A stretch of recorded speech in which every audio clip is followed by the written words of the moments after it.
Again. Yeah. In the bottom left, as the green Zerg, it is the foreigner, Elazer.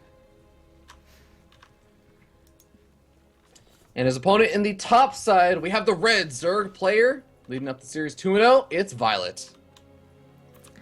Yeah, that is an excellent point that you made, though. I mean, the Dust Towers goes with three bases, but that doesn't mean they're going to be saturated 3 bases. So, Hydra still played it pretty fast and loose with the no Baneling Nest on most of the maps in that last series. I'm not sure if viOLet is quite feeling that same confidence.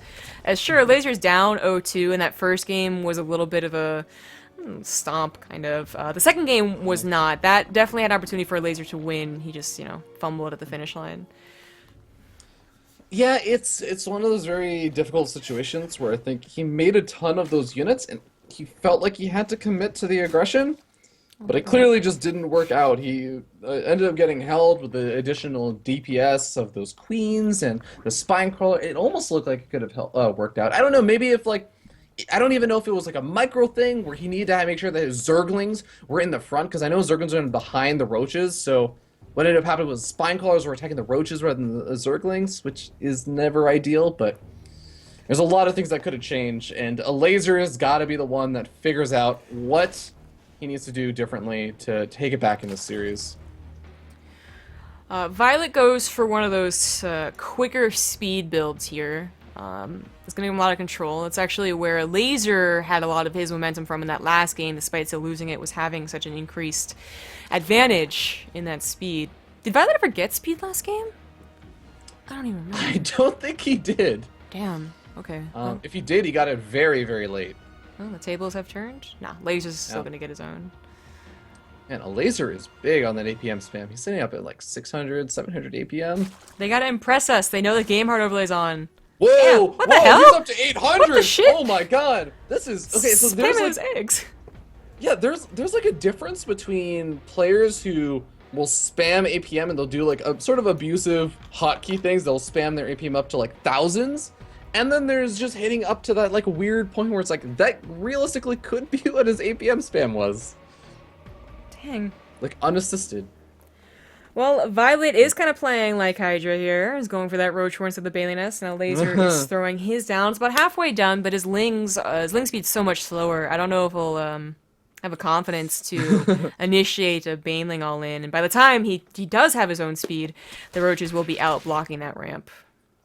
Yeah, viOLet also made an absurdly large number of those Zerglings and looking to put on that aggression once again. This reminds me a lot of game number 1. I mean, speaking of Orbital Shipyard, where the Zerglings came out in full force. We had a Roach Warren following up behind it, and these Zerglings just came in, caught Elazer by surprise, and nearly took out the hatchery, but also took out quite a few drones.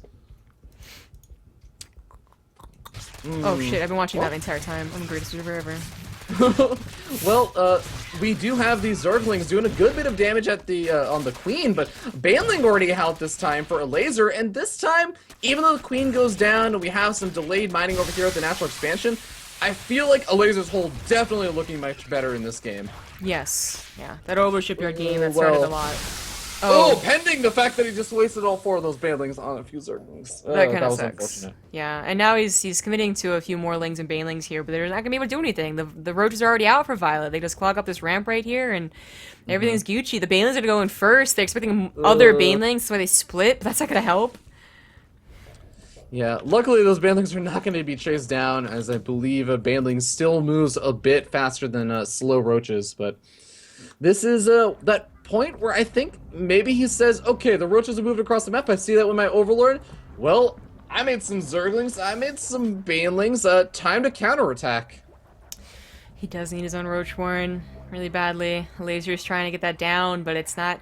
It's going to be close, for sure. Val's also reinforcing with his own Speedlings. There they are. I'll tuck them in the main base. The Speedlings of Elazer are going to go around, and maybe that's... Yeah, that's what viOLet was calling, I guess. He leaves his Lings a little bit behind. Oh, catches some Roaches, though. That's a nice move. Yeah, but I mean, where's the Spine Crawler? Where's the extra Queens? Where are the defensive measures? We have some extra Queens getting started up right now, but none of these Queens have enough energy for a transfuse. Who's the natural? Oh god. Interesting choice. Well, if it If it works, I mean, there's the Roach tech, there's the Baneling tech over here. This could work out pretty well. Yeah. Again, Ling's just flooding in from violets. He could try and expand behind this too. If he found an opportunity, he is down in drones, but still up in that army supply. And now the Ling flood looking to really help out here. They're certainly starting to get into the crevices, into that those mineral lines. Everything's getting surrounded.